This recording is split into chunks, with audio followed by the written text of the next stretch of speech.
Only exam trick YouTube channel में मैं आपका तहे दिल से स्वागत करता हूं। चलिए दोस्तों, आज का वीडियो जो है ध्वनि एवं तरंग गति से जुड़ा हुआ है। देखिएगा, ये यूथ साइंस जो है हम आपको स्टार्ट किए हैं और ये जो है स्पेशली जो है आपको रिवीजन के लिए स्टार्ट किए हैं कि जिनका भी पढ़ा हुआ है उसको उनको तेज़ी से रिवीजन चाहिए, उनके लिए चैप्टर वाइज जो है हम ये दे रहे हैं। और ये जो है प्रत्येक शाम 7:15 में आपको हमारे channel only exam trick YouTube channel पे मिलेगा। तो चलिए, आज का टॉपिक जो है आप देख ही लिए। चलिए स्टार्ट करते हैं 1 नंबर प्रश्नों से। सभी प्रश्न जो है न किसी एग्जाम में पूछे गए हैं। तो चलिए देखिए, पहला क्वेश्चन क्या है। एक कंपित क्वार्ट्ज क्रिस्टल द्वारा हवा में उत्पन्न अल्ट्रासोनिक तरंग गति का एक उदाहरण है। तो अनुदैर्ध्य तरंग गति का उदाहरण है। आगे देखिए, पराश्रव तरंगों यानी अल्ट्रासाउंड वेव्स का प्रयोग किया जाता है। तो चमगादड़ द्वारा अपने शिकार का पता लगाने में, जलपोत द्वारा समुद्र की तह की गहराई ज्ञात करने में, मानव शरीर के आंतरिक अंगों में दोषों का निदान करने में। तो इसलिए जो है पराश्रव तरंगों का प्रयोग करते हैं। आगे, पराश्रव तरंग का आवृत्ति कितनी होती है, ये आपको कमेंट बॉक्स में बताना है। आगे ये अगला क्वेश्चन है, ध्वनि माध्यम में यात्रा नहीं कर सकती है। तो निर्वात में यात्रा नहीं कर सकती है। ध्वनि सबसे अधिक तेज से चलती है ठोस में, उसके बाद द्रव में, उसके बाद गैस में। वह विद्युत चुम्बकीय विकिरण जिसमें सबसे लंबे तरंगदैर्घ्य होते हैं। तो रेडियो तरंगे। आगे, एक ध्वनिक पदार्थ है तो क्या है, लोहा। समान प्रावस्था में कंपायमान माध्यम में किन्हीं दो सबसे निकटतम कणों के बीच की दूरी होती है। तो तरंगदैर्घ्य होती है। सबसे अधिक तरंगदैर्घ्य होता है तो नारंगी रंग का। रेडियो तरंग का वेग होता है तो 3 × 10⁸ मीटर प्रति सेकंड होता है। एफएम प्रसारण बैंड के बीच होता है तो VHF रेंज के बीच होता है। आगे, ध्वनि की गति सबसे तेज होती है तो लोहा में यानी ठोस में। अ, कितना डेसिबल माप से अधिक ध्वनि को शोर का नाम दिया गया है। तो 80 डेसिबल, या कहेंगे 85 डेसिबल भी रहती है। आगे देखिए, सुपरसोनिक स्पीड मापने का यूनिट है। सुपरसोनिक स्पीड मापने का यूनिट है तो मैक। आगे, आवृत्ति की ध्वनि मनुष्य द्वारा सुनी जाती है। कितनी आवृत्ति की ध्वनि जो है मनुष्य द्वारा सुनी जाती है। तो देखिए, इसमें 100 हर्ट्ज दिया हुआ है, लेकिन आप समझ सकते हैं कि श्रव्य ध्वनि जो होती है उसका परास जो होती है 20 हर्ट्ज से 20,000 हर्ट्ज के बीच होती है। क्लियर है, ये सुनने वाली होती है। और 20 हर्ट्ज से जो नीचे होती है उसको अश्रव्य ध्वनि कहते हैं। और 20,000 से ऊपर जो होता है उसको पराश्रव्य ध्वनि कहते हैं। आगे आइए, ध्वनि तरंग की वह विशेषता जो इसके तारत्व को तय करती है तो आवृत्ति कहलाती है। प्रतिध्वनि सुनने के लिए स्रोत तथा प्रावर्तन सतह के बीच न्यूनतम दूरी लगभग 17 मीटर या 56 फीट होनी चाहिए। दो व्यक्तियों के वार्तालाप में आवाज का डेसिबल स्तर होगा तो लगभग 30 डेसिबल होगा। दीवार से एक प्रतिध्वनि सुनने के लिए न्यूनतम दूरी होगी तो 17.2 मीटर या 17 मीटर भी। ध्वनि का किस माध्यम में गमन नहीं हो सकता है। ध्वनि का गमन जो है निर्वात में नहीं हो सकता है। आगे देखिएगा, ध्वनि मापक इकाई को कहते हैं तो डेसिबल कहते हैं। ध्वनि की गति सर्वाधिक होती है तो बर्फ में, ऑप्शन पर चलेगा। इसमें सब ऑप्शन पर जो है सब दिया हुआ है। मनुष्य का कान सबसे सुग्राही होता है तो 1000 हर्ट्ज पर। सुनने की दृढ़ता होती है तो 1/10 सेकंड तक, यानी कि जिसको श्रुति निर्बद्धता कहते हैं। दृष्टि की दृढ़ता होती है तो 1/16 सेकंड। प्राध्वनिक विमान उड़ते हैं तो ध्वनि की चाल से अधिक चाल से। ध्वनि का एक महत्वपूर्ण अभिलक्षण तारत्व निर्भर करता है तो आवृत्ति पर निर्भर करता है। तारत्व अधिक होगा तो आवाज पतला होगा, तारत्व कम होगा तो आवाज मोटा होगा। आगे ये, ध्वनियों में छोटे विभाजनीय ध्वनि इकाइयों को स्पष्ट करता है जिसमें से प्रत्येक की एक अस्मिता होती है तो ध्वनिग्राम। ध्वनि का वेग अधिकतम होता है तो स्टील में होता है। दूरसंचार के लिए प्रयुक्त तरंगे हैं तो माइक्रोवेव यानी सूक्ष्म तरंगे हैं। आगे देखिए, दूरदर्शन प्रसारणों में ध्वनि संकेतों को प्रेषित करने में प्रयुक्त तकनीक है तो आवृत्ति मॉडुलन। किसी टीवी सेट को चलाने के लिए रिमोट नियंत्रण इकाई द्वारा प्रयोग किया जाता है तो अवरक्त या रेडियो तरंगों का। आगे देखिए, ध्वनि हानिकारक ध्वनि प्रदूषक कहलाती है तो ये जो है आपका 80 डेसिबल से अधिक। आगे, थर्मस फ्लास्क में लंबे समय तक तरल गर्म या ठंडा रहता है क्योंकि ऊष्मा की कोई हानि अथवा प्राप्ति नहीं होती है तो संचालन, संवहन और विकिरण तीनों माध्यमों द्वारा ऐसा होता है। आगे देखिएगा, ठोस तथा गैस दोनों माध्यमों में चल सकती है तो कौन, तो ध्वनि तरंगे चल सकती है। ध्वनि तरंगे नहीं चल सकती है तो निर्वात में नहीं चल सकती है। प्राश्रव्य वे ध्वनियां हैं जिनकी आवृत्ति होती है तो 20,000 हर्ट्ज से अधिक होती है। सोनार में हम उपयोग करते हैं तो प्राश्रव तरंगों का उपयोग करते हैं। नजदीक आती रेलगाड़ी की सीटी की आवाज बढ़ती जाती है जबकि दूर जाने वाली रेलगाड़ी के लिए घटती जाती है। यह प्रपंच उदाहरण है तो डॉपलर प्रभाव का उदाहरण है। आगे देखिएगा, ध्वनि का वेग अधिकतम होता है तो धातु में यानी ठोस में।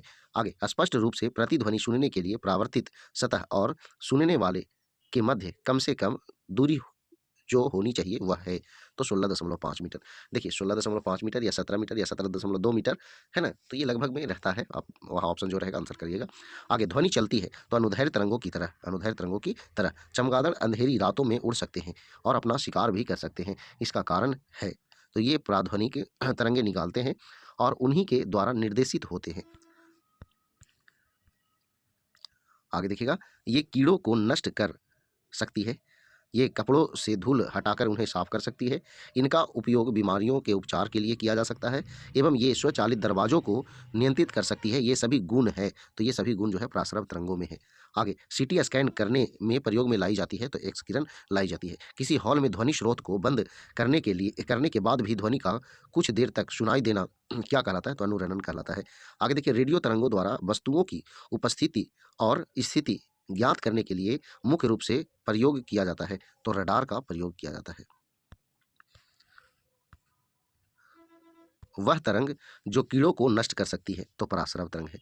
वह तरंग जो कपड़ों से धूल हटाकर उन्हें साफ कर सकती है, तो पराश्रव तरंग है। वह तरंग जो बीमारियों का उपचार कर सकती है और स्वचालित दरवाजों को नियंत्रित कर सकती है, तो पराश्रव तरंग। तरंगों की लंबाई सर्वाधिक छोटी होती है, तो ये जो है आपका गामा किरण। आगे देखिए, लहरें एक स्थान से दूसरे स्थान को संचारित करती है, तो ऊर्जा को संचारित करती है। आगे देखिएगा, प्रेक्षागृह की दीवारें और छत रेशेदार सामग्री जैसे कांच रेशे से आच्छादित करी जाती है, क्योंकि ध्वनि को अवशोषित और प्रतिध्वनि को बचाने हेतु। एक अंतरिक्ष यात्री चंद्रमा की सतह पर अपनी सहयात्री को नहीं सुन सकता है, क्योंकि ध्वनि प्रसारित होने का कोई माध्यम नहीं है वहां। द्रव्यमान एवं वेग के संयुक्त प्रभाव को एक भौतिक मात्रा द्वारा ध्यान में रखा जाता है, जिसे कहते हैं, तो संवेग कहते हैं। संवेग बराबर पी बराबर एम भी होता है ना, तो वही ना कह रहा है, द्रव्यमान और वेग के गुणनफल को क्या कहते हैं। चलिए आगे, आवेग किसके तुल्य होता है? तो संवेग में परिवर्तन के तुल्य होता है।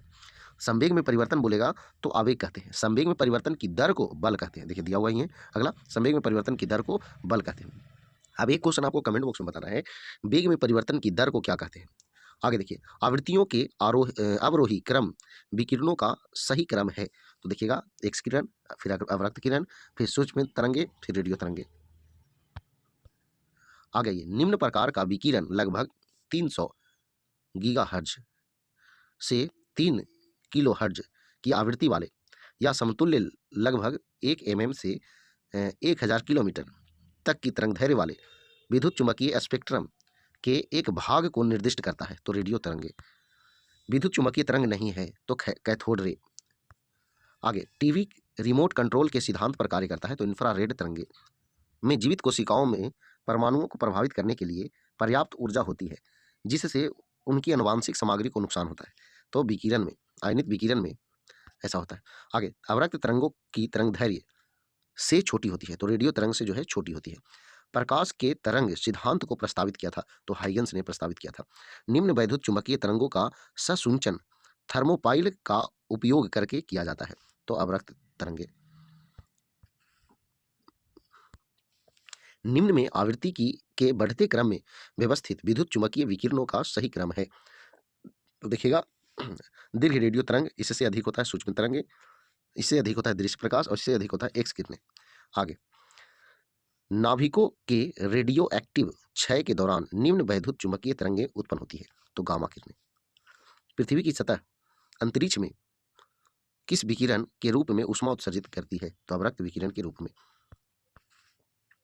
आगे देखिएगा, मैग्नेट्रॉन बल्ब का उपयोग के उत्पादन में किया जाता है, तो सूक्ष्म तरंगे के उत्पादन में किया जाता है। निम्न वैद्युत चुम्बकीय तरंगों का संसूचन बिंदु संपर्क डायोड का उपयोग करके किया जा सकता है, तो ये सूक्ष्म तरंगे। तरंग दैर्घ्य की सीमा 700 nm से 400 nm तक होती है, तो दृश्य प्रकाश में। किसी तरंग की प्रबलता उसके निम्न के अनुपात में होती है, तो आयाम के वर्ग के अनुपात में होती है। किसी लहर की उस लहर की यात्रा की दिशा के लंबवत प्रति इकाई क्षेत्र में ऊर्जा के हस्तांतरण की दर को कहते हैं, तो तीव्रता कहते हैं। जिस प्रघटना ने प्रकाश के अनुप्रस्थ स्वरूप को स्थापित किया वह प्रघटना है, तो ध्रुवीकरण। आगे, निम्न तरंगों को ध्रुवित नहीं किया जा सकता है, तो पराश्रव तरंगों को ध्रुवित नहीं किया जा सकता। अनुदैर्घ्य तरंगों गैसीय माध्यम में का एक उदाहरण है, तो ध्वनि तरंग का उदाहरण है। आगे देखिएगा, सुपरपोजिशन के सिद्धांत के अनुसार का संदर्भ अंतरिक्ष में मैक्सिमा और मिनिमा के क्षेत्रों का उत्पादन करने के लिए दो या अधिक सुसंगत तरंगों के एक दूसरे के ऊपर रखने से होता है। तो हस्तक्षेप। आगे देखिएगा, तरंग की आवृत्ति f और आवर्तकाल t के बीच उचित संबंध है। तो f गुना t बराबर 1। आगे, निम्न वैद्युत चुंबकीय तरंगों के सहसुंचन के लिए गीगर ट्यूब का उपयोग किया जाता है। तो गामा किरणें, यानी गामा किरण के वैद्युत चुंबकीय तरंगों की सहसुंचन के लिए गीगर ट्यूब का उपयोग किया जाता है।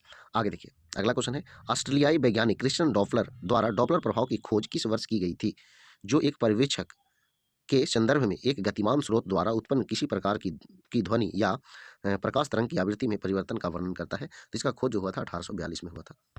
किस तरंग को उष्मा तरंगों के रूप में भी जाना जाता है? तो ये अवरक्त तरंगों को। रडार प्रणाली में उपयोग की जाने वाली तरंगे तो सूक्ष्म तरंगे होती है। ध्वनि की प्रबलता ध्वनि उत्पन्न वर्ग करने वाले कंपन के आयाम के समानुपाती होती है। ध्वनि जो कि एक यांत्रिक तरंग है, निम्न माध्यम में यात्रा नहीं कर सकती है। तो निर्वात में यात्रा नहीं कर सकती है। ध्वनि निम्न माध्यमों में से किसमें यात्रा नहीं कर सकती है? तो निर्वात में यात्रा नहीं कर सकती है। स्टेथोस्कोप किस सिद्धांत पर कार्य करता है? तो ध्वनि के परावर्तन के सिद्धांत पर कार्य करता है। एक विशिष्ट ताप पर निम्न माध्यम में ध्वनि तरंगों की गति सर्वाधिक होती है।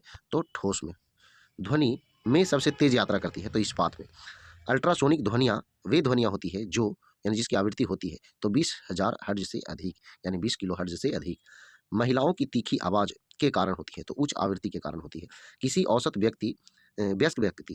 वयस्क व्यक्ति के लिए ध्वनि की श्रव्य सीमा होती है तो 20 हर्ट्ज से 20,000 हर्ट्ज। आ गई है। बिजली गड़गड़ाहट की आवाज़ उसकी चमक से काफ़ी बाद में सुनाई देती है। इससे क्या ज्ञात होता है? तो ध्वनि की गति प्रकाश की गति से बहुत कम है, यही ज्ञात होता है। वायु में ध्वनि का वेग होता है तो 343 मीटर प्रति सेकंड। आगे, जब किसी वस्तु की गति ध्वनि की गति से अधिक हो जाती है तो कहा जाता है कि वह पराध्वनिक की गति से यात्रा कर रही है या सुपरसोनिक की गति से यात्रा कर रही है। हर्ट्ज में ध्वनि की किस विशेषता को मापा जाता है? तो ध्वनि की आवृत्ति को मापा जाता है। आगे देखिएगा, किसी तार वाले वाद्ययंत्र से पैदा हुई संगीत की ध्वनि की गुणता किस पर निर्भर करती है? तो ध्वनि की तरंग का रूप पर निर्भर करती है। निम्न गैस तार के जीवन काल को बढ़ाने के लिए तापदीप्त बल्बों में भरी जाती है। तो नाइट्रोजन भरी जाती है। स्पष्ट प्रतिध्वनि सुनने के लिए मूल ध्वनि और प्रवर्तित ध्वनि के मध्य समय का अंतराल कम से कम होना चाहिए। तो 1/10 सेकंड अवश्य होना चाहिए। अब देखिए आगे, ये जो है आखिरी प्रश्न है और सब जो है आपको मिलान किया हुआ है। देखिए, आवासीय क्षेत्र में जो है आपका 55 डेसिबल मतलब अनुमानित योग्य शोर स्तर है। शांत क्षेत्र में जो है 50 डेसिबल, फिर औद्योगिक क्षेत्र में जो है 70 डेसिबल और व्यापारिक क्षेत्र में जो है आपका 65 डेसिबल।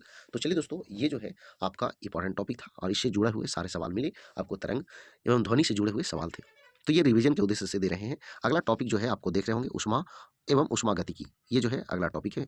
इस टॉपिक से अगला वीडियो मिलेगी। तो चलिए, अगर वीडियो पसंद आया, रिवीजन में अच्छा लगा तो वीडियो को लाइक करें, दोस्तों के पास शेयर कर दें ताकि उनको भी रिवीजन हो सके। तो आज और इतना ही। जय हिंद, जय भारत, वंदे मातरम।